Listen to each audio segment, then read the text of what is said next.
नमस्कार। देश काल में आपका स्वागत है। मैं हूं मुकेश कुमार। दोस्तों, जब से डोनाल्ड ट्रंप ने भारत पर टैरिफ लगाया है 25% का, और ये धमकी भी दी है कि वो रूस से अगर भारत कारोबार करेगा, जो भी कारोबार करेगा, चाहे वो तेल खरीदे, गैस खरीदे या फिर हथियार खरीदे, उस पर भी वो पेनल्टी लगाएगा। ट्रंप की इस घोषणा के बाद से भारत के अंदर एक बड़ी लॉबी है जो ये पैरोकारी करने लगी है, इस बात की पैरवी करने लगी है कि भारत को ट्रंप के साथ समझौता कर लेना चाहिए, उनकी शर्तें मान लेना चाहिए, रूस के साथ कारोबार बंद कर देना चाहिए और एग्रीकल्चर और डेयरी में भी थोड़ी बहुत छूट देकर अमेरिका के साथ हो जाना चाहिए। ये लॉबी एक कदम और आगे बढ़ना चाहती है। वो ये भी चाहती है कि भारत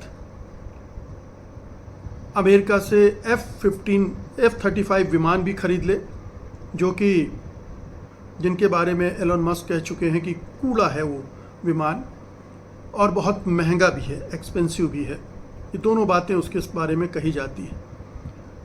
ये भी तर्क दिया जा रहा है कि अमेरिका से तेल और गैस भी भारत खरीदे।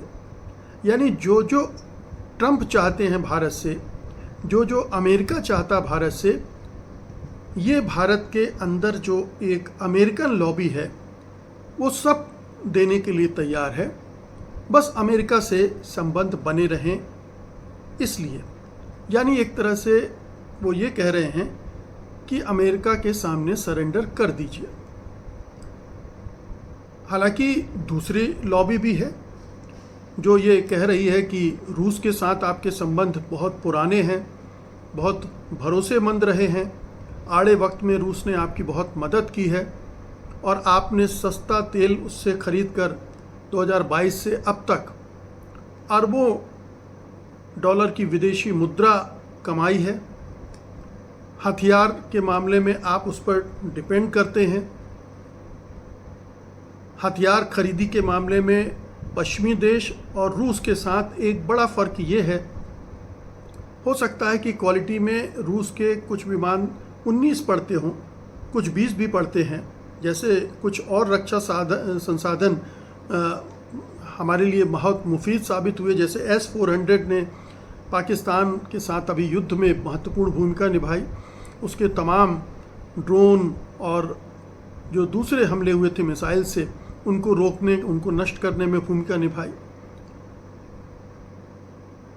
तो ये तो एक पक्ष है। दूसरा पक्ष ये है कि अमेरिका और पश्चिमी देश भारत को टेक्नोलॉजी ट्रांसफ़र नहीं करते। वो कहते हैं ये विमान है, इसको ख़रीद लो, इसके स्पेयर पार्ट हम आपको बेचेंगे, इसकी जो भी रख रखाव की चीज़ें होंगी वो हम हैंडल करेंगे और उसके लिए पैसे लेंगे। जबकि रूस कहता है कि आइए हम दोनों मिलकर बनाते हैं, आपको टेक्नोलॉजी भी देंगे, आपको स्पेयर पार्ट के लिए भी भटकना नहीं पड़ेगा, आपको कुछ ऐसी चीज़ें रोक के नहीं रखेंगे जिससे आपके जो ऑपरेशन है उससे प्रभावित हो। जैसे राफेल के साथ सोर्स कोड नहीं दिए गए, जिसकी वजह से राफेल का और दूसरे जो हमारे रक्षा उपकरण हैं उनके साथ तालमेल हम नहीं कर पा रहे हैं। मिसाइल के साथ फर्ज कीजिए, उसके साथ ये रूसी उपकरणों के साथ, हथियारों के साथ नहीं है। तो इधर के भी तर्क हैं, उधर के भी तर्क हैं। अब ये तर्क किस तरह से तौले सरकार पर ज़बरदस्त दबाव है।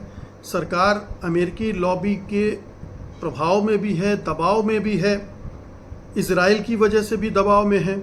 इजराइल से भी वो हथियार खरीदती है। ख़ासतौर से मोदी सरकार की बड़ी रुचि रही है इजराइल के साथ, और उन्हें ये लगता है कि इजराइल का इस्तेमाल हम अमेरिकी शासन प्रशासन को प्रभावित करने के लिए भी कर सकते हैं, क्योंकि यहूदी लॉबी वहाँ बहुत स्ट्रांग है। तो वो इजराइल, अमेरिका, इन दोनों का गणित मिलाकर चलती है। एक अंदर की भारत की एक औद्योगिक लॉबी भी है जो अपने बिजनेस इंटरेस्ट पर पश्चिमी दुनिया में देखती है, यूरोप में, अमेरिका में देखती है, और वो चाहती है कि वहाँ से हमारे संबंध बेहतर हों, भले ही रूस को की बलि चढ़ानी पड़ जाए, भले ही रूस से जो भी फ़ायदे होते हों उनको तर्क करना पड़ जाए। तो ये एक कशमकश चल रही है। और एक तीसरा एंगल भी है। तीसरा एंगल क्या है? वो एंगल है अडानी का एंगल। अडानी को बचाना है।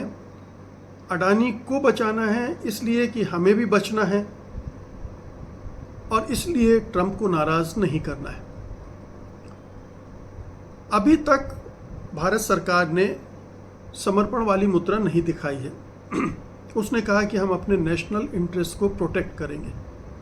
अब नेशनल इंटरेस्ट को प्रोटेक्ट करने का एक ही रास्ता हो सकता है कि ना आप उधर सरेंडर करें ना इधर सरेंडर करें, ना आप उधर झुकें ना इधर झुकें। और जो भारत की लंबे समय से एक पॉलिसी रही है इक्वी डिस्टेंस की, दोनों तरफ बराबर दूरी रखेंगे। जहाँ से हमारे नेशनल इंटरेस्ट सेफगार्ड होते होंगे हम उसके साथ जाएंगे, और जहाँ नहीं होते हैं उसके साथ नहीं जाएंगे। तो एक बैलेंस रूस और अमेरिका के बीच में बना के रखने की ज़रूरत पड़ेगी, रूस के साथ भी और चीन के साथ भी।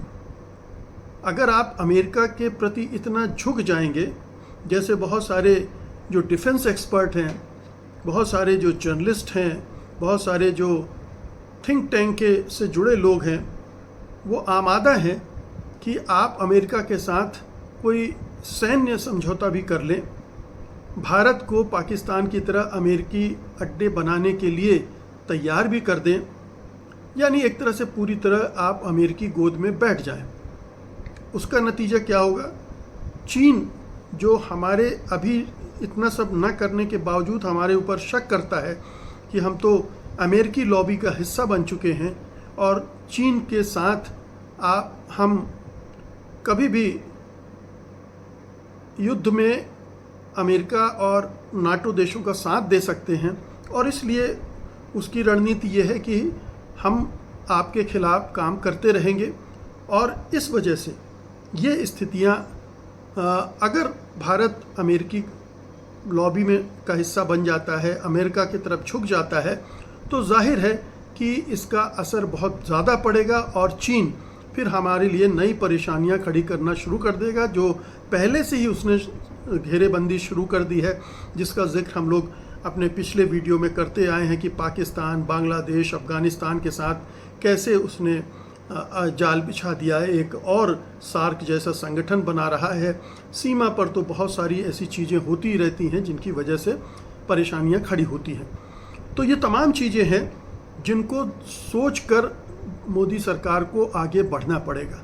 अगर वो अमेरिकी लॉबी के दबाव में आ गई तो जाहिर है कि ये कोई बहुत सोचा समझा निर्णय नहीं होगा। अमेरिका से अभी डट कर हमें निगोशिएट करना पड़ेगा, बार्गेन करना पड़ेगा कि हम नेशनल इंटरेस्ट में कितना आपके लिए झुक सकते हैं, कितनी आपको सुविधा दे सकते हैं, और हम रूस के साथ अपने संबंध नहीं तोड़ेंगे किसी भी सूरत में। रूस के साथ हम अपना कारोबार भी जारी रखेंगे, चाहे वो रक्षा उपकरणों की खरीदी हो या फिर तेल और गैस की खरीदारी हो, ये देखना पड़ेगा। और लेकिन ये बार्गेनिंग आसान नहीं होगी, इसलिए कोशिश ये करनी पड़ेगी कि जो दूसरे देश हैं जिनके साथ मिलकर आप अमेरिका पर दबाव डाल सकते हैं, रूस है, चीन है, ब्राज़ील है, दक्षिण अफ्रीका है, इन सब के साथ एक अगर कलेक्टिव ढंग से आप काम करेंगे कि ये सारी साझेदारियाँ, ये सारी जो दोस्तियां हैं उनको निभाएंगे, हम उनको छोड़ेंगे नहीं, तब ट्रंप को कहीं ना कहीं रियायत देनी पड़ेगी। और ट्रंप हमेशा के लिए तो है नहीं, वो अगले साल वहाँ मध्यावधि चुनाव है, 1.5 साल बाद, पता नहीं उसमें उनकी क्या स्थिति होगी। अगर स्थिति बुरी हुई तो वो एक लैम डक प्रेसिडेंट रह जाएंगे, उनकी कोई सुनवाई, कोई उनका आदेश नहीं चलेंगे, तब वो किस हालत में होंगे। और अगर आज हम सरेंडर कर दें, मान लीजिए हमें इस निगोशिएशन में फ़िलहाल सफ़र भी करना पड़ता है 25% टैरिफ का और ये सब, हम अगर वैकल्पिक मार्केट ढूंढेंगे देशों के साथ, दूसरे देशों के साथ अपने संबंध विकसित करेंगे तो निश्चित रूप से वो बेहतर स्थिति होगी, जहां हम इंडिपेंडेंटली खड़े होकर, आंखों में आंखों डालकर अपने सेल्फ रिस्पेक्ट को बचाते हुए हम विश्व के मंच पर स्थापित होंगे, जो कि हमारी स्थिति पिछले कुछ वर्षों में बिल्कुल डावाडोल हुई है, नीचे आ गई है, उसका पतन हो गया है। इसमें अगर चीन का साथ लेना पड़े तो कोई बुराई नहीं, और बल्कि सरकार तो उस दिशा में काम भी कर रही है। जयशंकर अभी चीन इसी मकसद से गए थे कि चीन के साथ जो हमारी शत्रुता है ख़त्म नहीं हो रही है तो कम से कम तो किया जाए।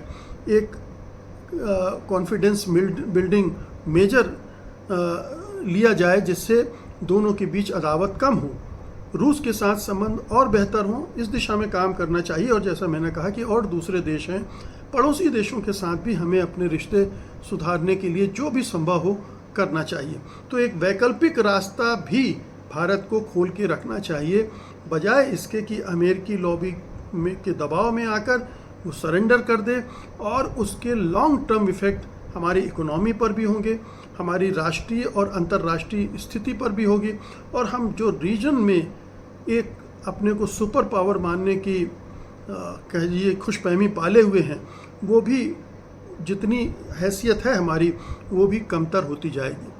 तो इस दिशा में भारत को सोचना पड़ेगा और अमेरिकी लॉबी के दबाव में आने से बचना पड़ेगा। एक बार फिर कहूँ, गुट निरपेक्ष स्थिति में हम ज़्यादा सुविधाजनक होंगे, हम ज़्यादा अपने नेशनल इंटरेस्ट को प्रोटेक्ट कर सकेंगे, हम ज़्यादा से ज़्यादा देशों को साथ लेकर चल सकेंगे और यूएस की धौंस दपट से भी बच सकेंगे। पहले भी इस तरह की धौंस दपट आई है, पहले भी भारत खड़ा हुआ है, पहले भी भारत ने जवाब दिया है और उससे भारत का नुकसान नहीं हुआ, फ़ायदा ही हुआ है। ये भी उसी तरह का मोमेंट है, उसी तरह का समय, उसी तरह की घड़ी है जब इस तरह के निर्णय की ज़रूरत है। बहुत बहुत शुक्रिया आपका, धन्यवाद, नमस्कार।